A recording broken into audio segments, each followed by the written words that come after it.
The case of the missing manuscript detective, Elias Vance, a private investigator with a penchant for black coffee and vintage jazz. Client, Lady Beatrice Finch, a renowned but eccentric historian. The missing item, the Chronos Scrolls, a priceless, one-of-a-kind manuscript detailing the secret history of a forgotten royal line. The scene of the crime. The air in Lady Finch's sprawling, dust-filled study was thick with the scent of aged paper and dried lavender. It was a room that felt more like a museum archive than a private residence. It's gone, Detective Vance. Utterly, irrevocably gone.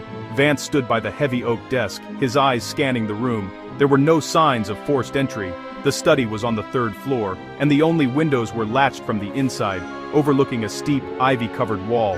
Tell me again, Lady Finch, when did you last see the scrolls? I reviewed them just this morning, at 10 a.m. sharp. I was preparing them for the auction house, a tragedy, but my funds are depleted.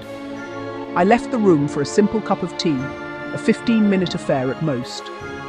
When I returned at 10:15 a.m., the silk-bound box was empty. The scrolls vanished into thin air, Vance examined the desk.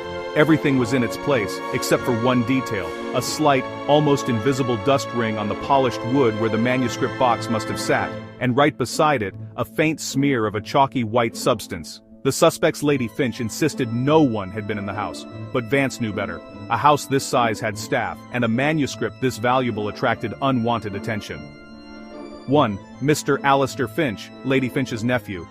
Motive: he stands to inherit the estate, which is deeply in debt. He's a struggling artist with an expensive lifestyle.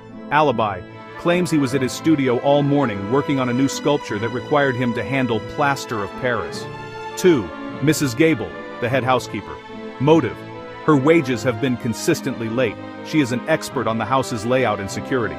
Alibi: confirmed by the cook to have been in the kitchen, meticulously weighing out ingredients for the mistress's tea between 10:00 a.m. and 10:20 a.m. 3. Dr. Hugo Sterling, a rival historian. Motive: he publicly disputed the authenticity of the Chronos Scrolls for years, claiming they were a forgery, but Vance had heard rumors. He secretly feared they were real. He was desperate to study or destroy them. Alibi: claims he was giving a lecture at the city university. However, the lecture ended at 9:30 a.m., leaving him with a clear window of time. Vance notes that Dr. Sterling is known to carry antacid tablets for chronic heartburn. The clues. Vance returned to the study and carefully inspected the latched windows again. He noticed a few things. The windows were indeed latched, but the latch was old and slightly loose. The ivy